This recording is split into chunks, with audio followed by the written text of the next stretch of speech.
Hello you lovely lot, and welcome to today's episode with the wonderful Nikki from the charity Scotty's Little Soldiers. It's an emotional one today, but it's a very important episode that I think you will all gain a lot from. But first, a message from the RBL. The Royal British Legion have been the national champions of remembrance for 100 years. But they're about so much more than just poppies. They're here 365 days a year to support us and our families. Whether it's helping to ease the transition for your family into civilian life with finance and employment advice, or helping you get your business off the ground, they've got your back. Visit their website, rbl.org.uk, for more information. And thank you to the British Legion for supporting this podcast. It wouldn't be possible without them. So today I've been chatting to Nikki, Scotty's Little Soldiers charity founder and widow of Corporal Lee Scott. Scotty supports all bereaved British Forces children from all services and is an amazing project. As you can imagine, the following interview includes references to death and repatriation. So a huge thank you to Nikki for sharing such a personal story with us.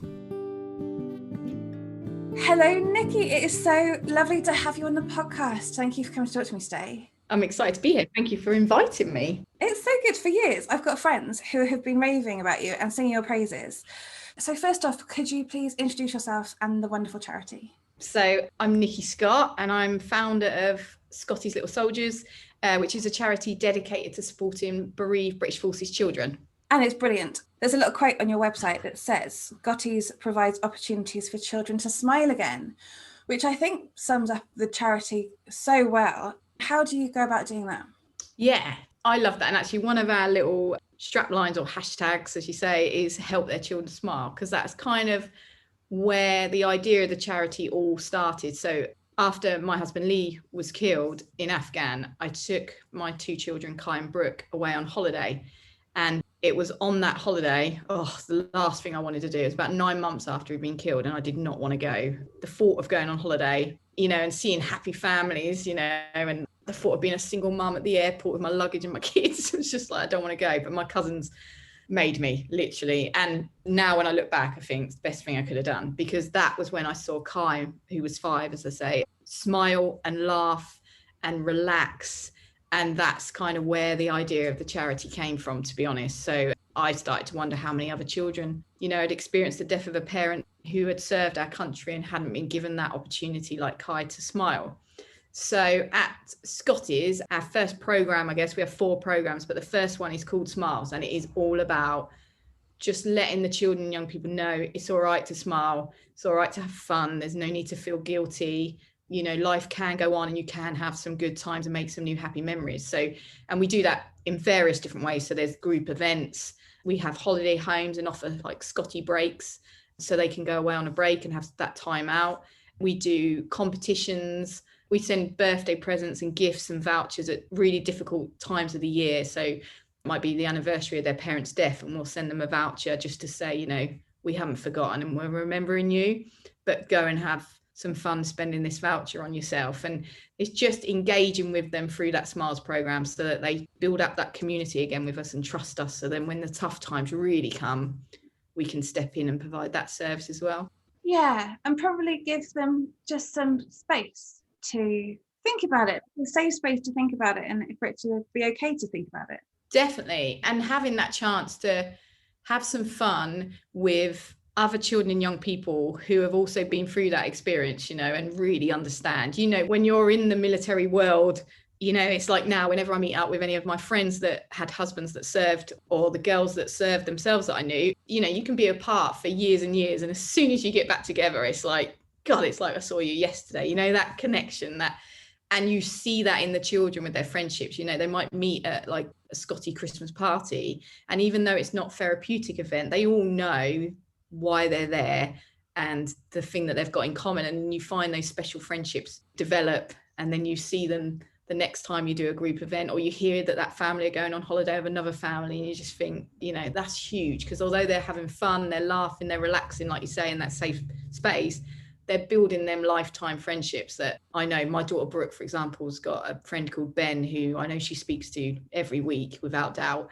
They met at a Christmas party. And I never forget, she said to me, Mum, did you know Ben's dad died in Afghanistan as well when he was a baby? And I said, oh yeah, I did, Brooke, but how did you know that? And she was like, oh, we just chatting at the Christmas party. And I thought, those conversations are happening at the Christmas party, even though it's all about having fun and it's about raising smiles and having a laugh. So all the fun stuff we do, behind it, there's a reason why we're doing it. There's a bigger reason. So yeah. Yeah, and having that thing in common, that unspoken thing that you never have to explain to anybody because they just get it straight away. Yeah. And for Scottish, we have children and young people who, for example, my own children, their dad was killed in Afghanistan, and there's quite a few children with parents that were killed on tour, but there's also children that their dads died through an illness or an accident, or they took their own life. There's so many different situations, but the children, it doesn't matter to them. Do you know what I mean? It's like the connection they've got is that they served our country. And that's what they love, I think, the fact that they just get it. They're from that military community again, that, most of them have moved away from home and stuff. When someone dies, you have to move out of your military quarter or something. So bring that back, that community back, is so special. Because that's the thing, if you're deeply ingrained in this military community, so like us, we live in a married quarter, and my entire life evolves around the military community, despite my best efforts. It's just the way that it is, and I like it now and I'm embracing it, and it's good. But to think that we would have to leave our house, and if I had children, we'd be moving schools and all that upheaval, probably the worst time ever. Gosh, it must be an awful lot for children. How do you manage that, and how do you support people like that at Scotty's? Yes, it's really hard. I obviously know from a personal what I did, and then the more families you get to know through the charity, you realize there's so many different situations. It's not one fits all. Everyone's got their own way of doing it. There's no right or wrong, and that's the biggest piece of advice I give to someone when they ask me. I was like, there's no right or wrong. Like, no one got taught how to deal with this. You don't get prepared for this. So I just try and be honest. And I stayed in my married quarter for about a year, I think. I went through the different phases, and I went through an anger where I was like, I'm staying here because this is where my memories of Lee are. And while I'm here, no one's going to forget us. While I'm walking around the garrison, no one's going to forget, as if they ever would. And then time just went on, and I thought I really wanted Kai and Brooke to know where they were from, to know that environment and to know what their dad did and feel that pride. But I actually thought, I actually don't need to maybe rub it in Kai's face so much. So, you've got welcome home banners on people's houses and things, and he was coming home from school and saying, Thomas's dad's just got back from Afghan, why didn't mine? And you were having those conversations a lot more, and I was just thinking, do you know what, I can teach you other ways about the military without being in this community. But I didn't want to leave. Do you know what I mean? Like, I'm like you, I loved it, absolutely loved the social life of it, had some amazing friends. I was just like, I don't want to leave. This is my home. This is where I was with Lee. This is where Brooke was born. And then the long-term thinking was, do you know what, in a few years, most of my friends probably would have moved to another town. And I just felt like maybe I just need to go back home to be near my support network of my family and Lee's dad as well. So I made that tough decision, but it is not easy. And those big decisions are the ones where you want to ask your husband, aren't they? Do you know what I mean? All those big decisions in the early days, it's like, oh my God, I'm having to make this on my own. Like I would think, what would Lee say? But I've never had to make such big decisions. And if I have, they've always been with Lee. And that's kind of a kick in the teeth a bit. You're on your own now, Nick, like you've got to do this. But yeah, I made the decision that I'd go back home and be near my family. But I know lots of families choose to stay settled there. So, there's no right or wrong, but it is tough. And the whole school thing, that is a massive thing that we see at the charity as well. For Kai, he was so young, so he was 5. But he was in a school where, 90% of the children were forces children. The teachers were married to serving personnel, so to then come out of that school and go to a little village school where I moved to, where no one else's parents had even, as far as I know, I don't think they'd even been bereaved in that school, in his class, let alone served in the military. So it was quite an eye-opener. It's a real tough time. And I know there are a lot of children that we support at Scotty's now, and we're trying to do a big piece of work around it, to be honest, to make sure schools are aware that they've got a bereaved forces child in their system, and then just putting things in place like, having a card so you can say, you can hold it up and just remove yourself from the classroom if there's a subject, especially senior schools. We're seeing it all the time where you speak to the school and they're not even aware they had a bereaved service child in their attendance. You think, what? How can they not be? But it honestly does happen. And you're just thinking that child has just sat through that whole lesson about remembrance, or World War II, or, you know, all the history and RE, and there's all different things where your military comes into play, or the type of death, you know, your mum or dad had, they come up in conversations, and it's just really tough. I'm quite lucky, and Brooke, for example, has just started high school. She's a very confident girl, will talk about her dad and be very, yeah, my dad was killed in Afghanistan. I'm so proud of him. He served our country. She will get up and say, I want to leave the classroom. Or she'll get up and say, oh, did you know my dad served in the army? You know, but there are so many children, rightly so, that haven't got that confidence and actually really don't want to have to retell their story to the whole class again. And so they just sit there, and it's just really sad. And so we're trying to work, when the children move from primary school to secondary school, that transition, we're providing them with a pack, which is very much teaching them or giving them some guidance, some ideas of, you know, these are things that might help you think about these things before you go to that senior school, and how you might approach those different situations that might come up. And, you know, just trying to make sure the children and young people are aware of different things that might come up. It's a very interesting situation, I think, with schools, with the moving schools, but there is so much that we can do to help support them. And in turn, it's going to help children whose parents weren't necessarily serving, but they've still experienced that too.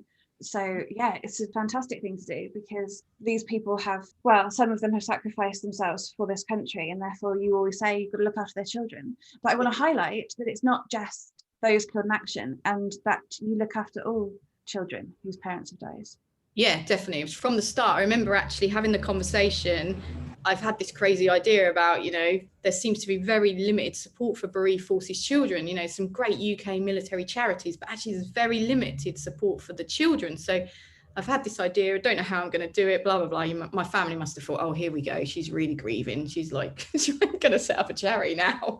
But actually, I remember my visiting officer saying to me at the time, do you know, Nikki, if you're going to do this, you really need to make it clear it's for any child that has experienced the death of a parent who served our country. Because he said he had a good friend, you know, had done his tours and went out and had an accident on a motorbike and was killed. And he said the support was very different to those who were killed on tour. He highlighted that to me. So from the off, I was like, yeah, without a doubt, just doesn't matter to Scotty. It's the same as, you know, Army, RAF, Navy. You know, if your parent has served the country, then like you say, we should be looking after their children. So yeah, it's a really good thing to highlight. And I will definitely be sharing all of this with everybody that listens on all the social media, so they know how to find you, because I think it's important that people know this.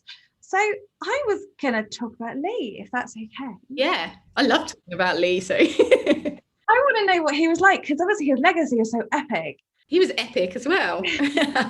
No, he was only 26 when he was killed. And I always have that in my mind of, like, for me, that's so young. And he as a person was so full of life. He was the fun parent. Like, you know, there's always one, isn't there? And I was the, oh no, I don't think we should do this. Oh no, that's not right. Oh no, that's not safe. Oh no, we should save our money. And Lee was the complete opposite of, come on, let's do it. Let's go out. Let's go here. Let's do this.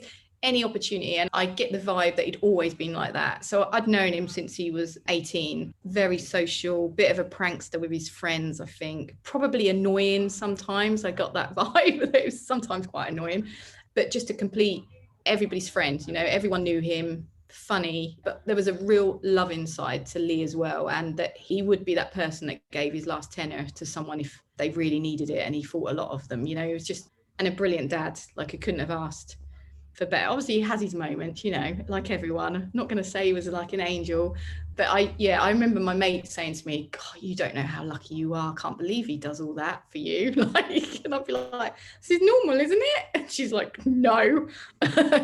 He does the nappies and the night feeds, and he goes here and there and doesn't have to be asked. That's amazing. Yeah, he was just full of life, real fun. And what would he make of you doing all this? I think he'd be chuffed. I always say that, you know, if Scotties had been around when Lee was alive, I can guarantee he would have been fundraising for it or supporting it. You know, when he was killed and we'd done some fundraising to raise money to buy a bench in Tidworth, Lee was buried back home in Norfolk, where I knew that I would probably eventually go. But I felt at that time I needed something in Tidworth, where we were based, for the lads as well to be able to go to. So we raised money for a bench to be put in the Tidworth cemetery. And we had like £5,000 left over. The support was just incredible. People just wanted to help, you know, and wanted to give. And that money sat in my bank account, in like a savings account, because I'd been looking for, this was before the holiday, and I'd been looking for a military charity, but also a child's charity, because I wanted to give that money. I knew, you know, Lee loved the military, but he loved his children. So actually that money was used to start Scotty's. And I always just think that he now would be 100% behind it. And I hope that he loved a bit of the limelight anyway. You know, I remember on the day of his funeral, I remember sitting in the funeral in one of the cars, and I had Kai and Brooke with me. And I remember thinking, if Kai remembers anything from today, I want it to be this moment. So I said to him, look at all these people, Kai, like the shops are shut, they're lining the streets. I said, look, there's a police bike and car in front of us. I was like, these people have all stopped. Do you know why they've stopped? And he said, no. And I said, for your daddy, because your daddy's a hero. And as upsetting as it all was, I just remember that pride feeling, you know. And also in the back of my mind, I was like, oh my God, Lee would be loving this. Look, it's got the road shut for him. It's got police escort. It was that kind of, yeah, I think he'd be very proud and loving it. Yeah, the centre of attention, I'm quite right too. So you touched there on the funeral, and obviously because we are all military partners listening to this, and it's something that some of us know. I don't, thank goodness I don't know. But we've imagined it. For those of us who had our partners in Afghanistan, 2009 was, gosh, there's a few years there that was just heart-wrenching as a partner. My husband was posted at RF Lynham where the repatriations came in. I wanted to kind of ask you, purely because my experience of Afghanistan was watching the repatriations and being surrounded by the bikers and the people on the streets and the road closures and driving through Wotton Bassett, thousands of people, and then having to live this RAF existence with my partner deployed, and, you know, that weird balance that we have. But you were in the center of it, and I was so conscious of the pressure and the fact that the entire country was focused on this little tiny village, and you being one of the families must have been so intense. So I was wondering if you had memories of that you wanted to share at all. Yeah, I definitely do. It's a really, Lee's death was obviously such a tragedy and heart-wrenching, you know, and it has, well, it's still today, even though it's years on, you know, it affects me at different times, you know, and you can be brought back to something in a flash, you know, like any person that's lost someone really special to them will know.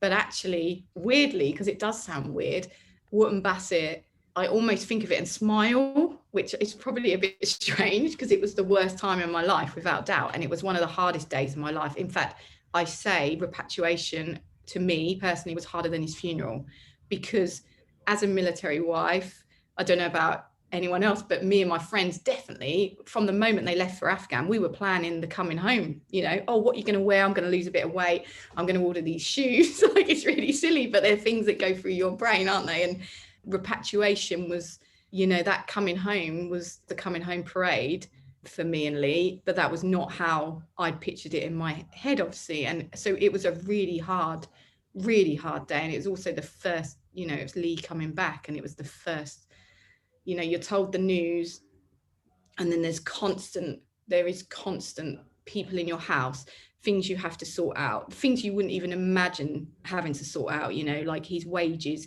the house rent, and all the changes to do with finance that you really can't give a flying, you know, about, because you're just focused on Lee and what's happening with Lee, and I want to be with Lee, and, you know, what happened, who can tell me, you know.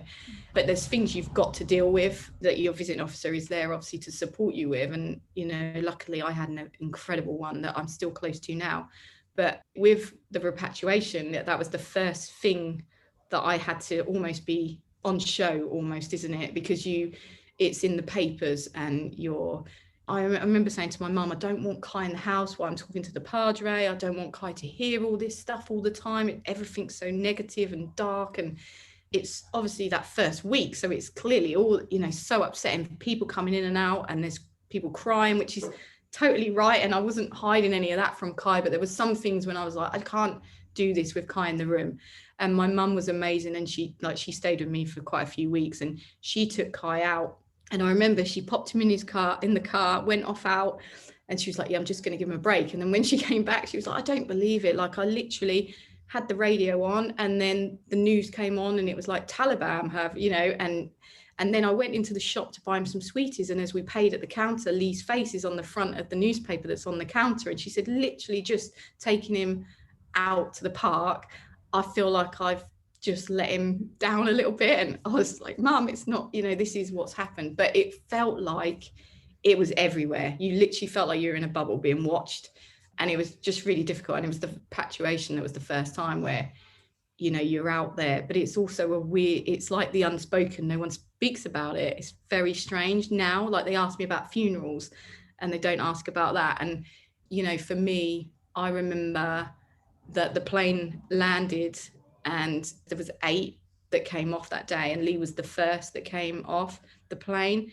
And I remember smiling to myself again, thinking, oh, Lee's first out front leading, he'd love that. Like, you know, you just have these little thoughts going like in a little smile, and I thought, that's not appropriate to be smiling right now. Like, but I honestly say it was like torture, actually, because it takes, whether my memory is right or tricks me, but I have in my head that it takes about half an hour for each guy to come off the plane, come round and go into the car, or they go into the resting place, and then they're put into the car, I believe, to go to Wootton Bassett. And it takes about half an hour, and you're only allowed, I think it's 8 people at that time. So we were all standing like 2 by 2, like there was me, and I think it was Lee's dad, and then my dad and Lee's mum, and there was, you know, family behind us. But as you break down, and then you just about pull yourself together for the next person to come off the plane, you hear the next family in line break down, and then the next family in line break down, and then and it's almost like you just stood there for ages in torture. And I can't remember if that was the times or whether my head's just done that to me, but it felt like a long time, and it was heartbreaking to hear the other families. I remember not being allowed, we weren't allowed to go to Wootton Bassett and see the cars come through because of there being so many that day. There were so many people at Wootton Bassett that we were told, for security risks, you know, these families aren't allowed to go, so you're going to watch Wootton Bassett on a screen. I was like, but I want to be wherever I can be with Lee. So it was really difficult, but there was nothing I could do about it. So I didn't get to go to Wootton Bassett until after. Well, I was told I wasn't meant to, but I did, because I was just like, I don't care, like, I'm going. I wanted to see the flowers that had been laid. I wanted to see the path that he went down. I just wanted to see Wootton Bassett. Like you said, everyone was talking about it. The support from that town was incredible at that time, you know, especially, you know, I wanted to see that part. And I actually went and I read some of the flowers, and I, you know, sort of paid my respects. And then I actually went for a drink in one of the bars, and it was incredible because actually I met, Lee served with the 2nd Royal Tank Regiment, and I actually met some of the old guys, the veterans that had served years and years ago, and they sat with me and we just talked about the regiment, and they told me stories, and I spoke about Lee, and it was actually a really nice way, in a weird way, you know, to have that. And I just felt that closeness again, you know, you're around the guys that have served in that regiment. The one big thing that stands out from RAF Lynham was, as the plane flew over us to come and land, one of the dads from one of the other families shouted out, "Welcome home, boys." And it still sends shivers down me now, like my hairs on my arms have stood up, because it was just, I was just like, you're right, like this is them coming home. It's not how we wanted it to be, but this is, I can feel emotional now because it means that much. It was just, as he said, it was just sent a shiver. Everyone was quiet, you know, it was so sad and heartbreaking to see the plane come in, and you know it's them and it's not how you wanted it or how it should be. And then this guy just said that, and I always think, God, I don't know who that was, but that was incredible for me, because I'm like, yeah, you're right, this is well done, like you've done your country proud. So yeah, I'll stop now before I cry. I think we should all be so proud that that's how that all worked. And as somebody that had seen it from the outside, it was such a tough time for me. God knows how anybody else got through it. It was just a proud thing that we did, and they deserved it, and they're home and they're looked after. Yeah. I've been so lucky years later that I even got to meet the police officer that escorted the cars actually to Oxford. So I feel like I've been so lucky personally that I got the boys that put Lee on that plane in Afghanistan. You know, I've seen the video of them doing the parade and putting him on that plane. I knew the lads that put him on that. And then when it landed at RAF Lynham, I knew the lads that took him off that plane and carried him home. And then when he went down Wootton Bassett, I now have met the driver of the police escort that took them all the way to Oxford, you know. And then when Lee came to Norfolk to be buried, I knew the funeral directors. So, and I've even been lucky enough to meet the nurse who saw Lee in hospital in Bastion. So I feel like I've kind of connected his whole journey apart. The one route is Oxford to King's Lynn, but you know, I actually feel quite privileged that probably because of the charity that I've got to meet those individuals and feel like it's a really nice feeling to think, you know, Lee was never really alone, and I've known everyone that's been with him on that journey. But yeah, Wootton Bassett was incredible, and that was a hell of a time. Like you, leading up to Lee's death, you know, you never really think where they are, do you? For me, it was more like, oh my God, 6 months on my own with the kids. This is hell. Like, and Lee was my best mate, so I missed him, but I didn't really let myself think where he was. It's more of an inconvenience, isn't it? It's like, and then when there was an incident in Afghanistan, and I got a phone call from welfare to say, you know, Lee's been involved in an incident, but he's okay, but this is all I can tell you at this time. And then someone was killed from Lee's regiment a few days before Lee. That's when that, you know, that just kicks in of, wow, like, this is really bad. This is where they are, you know, because I turned off the telly. I didn't want to know the news. I just wanted to shut myself out, be a bit naive, didn't want to think about where he was just focusing on R&R, you know, and him coming back. And it is hard when you're told, is like, well, I've had this nightmare. How is this real? I've dreamt this every night. You know, how you sit in your bed and you think, oh my God, I haven't heard from him for a while. I hope he's all right. And for all we know, they could be tucked up in bed in Camp Bastion, safe as, you know, safe as sound, all happy. But we don't get any sleep because we're thinking, oh, I wonder what they're doing and what they're up to, and I hope he's all right. And so when I was told, it took me months before. In fact, it was almost medals parade when the other lads all come home that I made myself go, because I needed to see he wasn't on the parade square. It just felt like he was still on tour. His toothbrush wasn't on the side because it was in Afghanistan. His cup wasn't on the side because he'd been gone 6 weeks. It was so difficult. The only difference was that the phone didn't ring and you didn't run to that phone to get it. You know, it's like that was a weird, like, no one rings that phone apart from Lee, and it's not ringing. That was the only, it took a long, long time, yeah, to actually even accept that he wasn't coming home. And you talk about the holiday 9 months later, and that's what's about the idea of Scotty Little Soldiers. Do you think that was probably the moment that it all settled? Yeah, to be honest, you know, I'm not going to lie. There were some really dark days, you know, especially at nights when the kids are in bed and you're alone. And as amazing my friends and family were, you know, it was incredibly hard. I just literally thought, well, I'm 28, my life's done. Like, that's it. Don't know what to do. I don't care anymore about anything.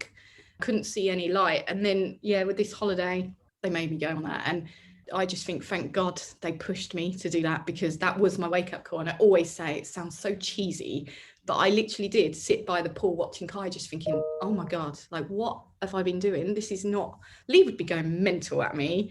And I have not been living as you would expect, but I really had a moment. And then I just started to think, why has no one contacted me about Kai and Brooke? You know, I've heard from Army Widows Association, I've heard from different organizations. I was like, why has no one reached out to me yet about them? And how many other children have had a parent that has died serving our country? And all these questions started going through my mind. And so when I got back, I was like, right, I'm going to do a bit of research, which I did. I had this money sat there, and then I just said to my friend, I've had this idea and I'm going to do it. I just want to give them the opportunity to have that break. I want to raise enough money for a holiday home, but I also want to make sure that they almost join Scotty's and become members. And, you know, we think about them at the tough times and they're part of that community. And I reached out to a couple of women who'd got in touch with me on Facebook just after Lee had been killed. And they were just saying how sorry they were, but also if I wanted to chat, because, you know, their husbands had been killed in Afghan and Iraq a few years before. So I got in contact with them and said, you know, I've had this idea, but would you guys be up for it? Like, maybe no one wants it. Maybe there's no need for it. And then they were fully behind me as well. So we went for it. And that's kind of, well, it's just growing. It's not what I thought at all. I'd only ever worked in nursery schools and bars before. So it was completely an eye-opener and a full-time commitment. It's so very full on. I did not know what to expect. I definitely didn't appreciate the time.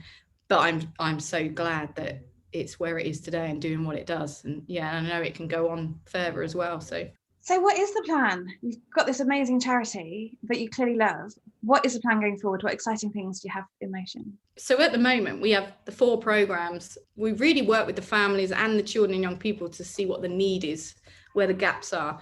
And then we put plans in place as how we're going to fill those gaps. And then we go out and find the money to do that. So it's all driven by the families and the need, which I love. And it's all growing so organically. It's the other amazing thing about it. And so we have the Smiles program where they engage, they do all those fun activities. And then when those tough times come, they come through to the support program, which is a bit of a dip in and out of that program. We now offer online bereavement service to the children and young people. So they'll do like a few weeks or whatever is needed from the assessment of that online support.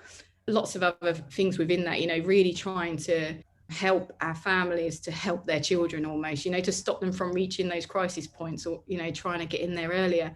And then we have our Strides program, which is about recognizing, the tough things like changing schools. So education is a big one, development, lots of them suffer from anxiety.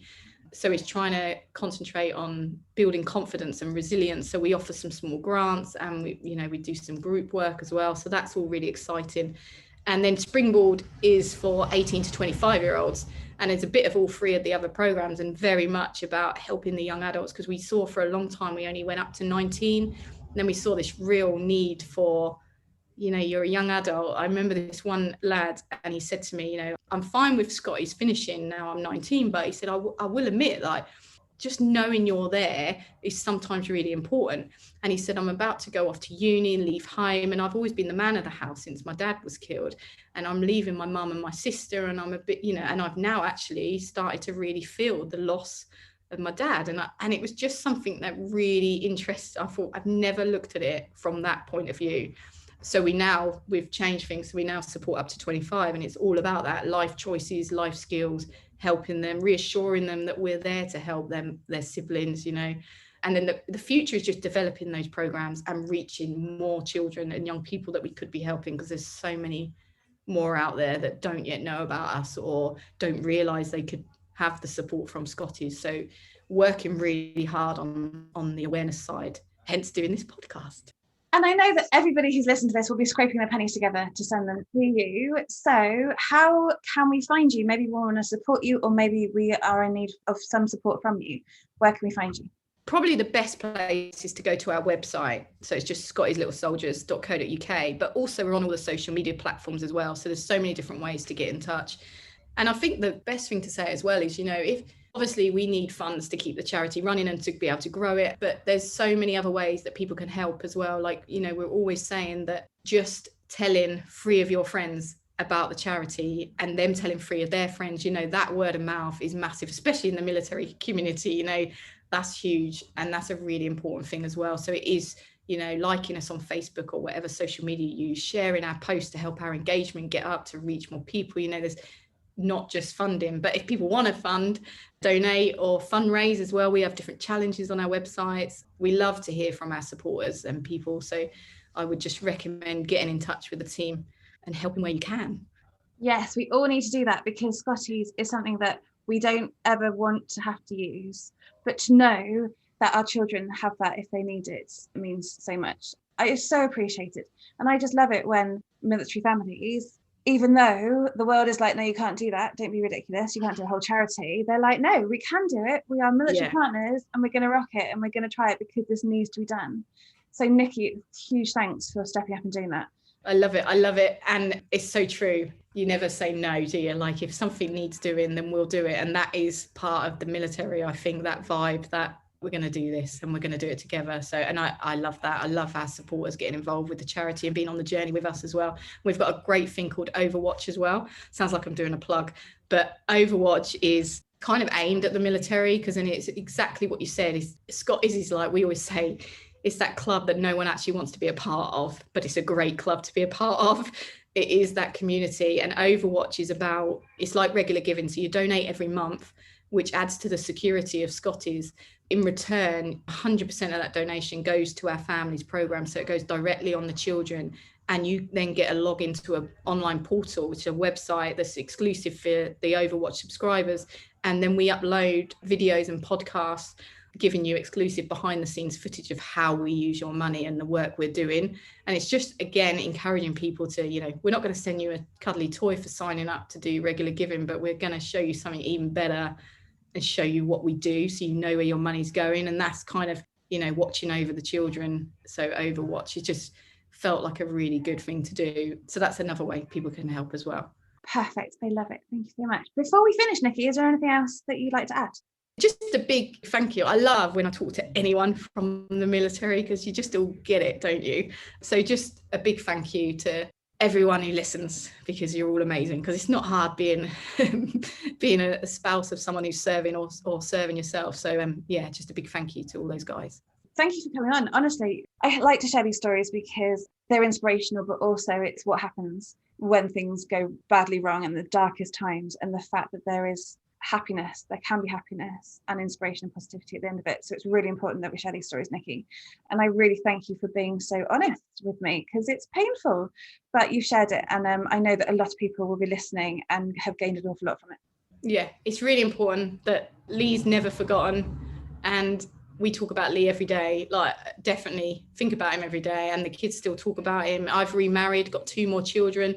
My 2 youngest children weren't Lee's. They know about Lee. They talk about Lee as well. He's very part of our family. And I think that is really important. You're right that, but life, I don't know whether it gets better. It changes. That's what I like to say. It doesn't get easier, but it changes. And, when I think of my 28-year-old self that said, that's it, life's done. And now I look at what has happened since Lee's died, my family, the way, I've got 2 more children, life's gone on. Things can change and you can go on to live. Doesn't mean that person's ever going to be forgotten. It's a really important thing to remember. Yeah, a real testament to your hard work, and of course, it's a lovely Lee. So thank you so much, Nikki. Thank you.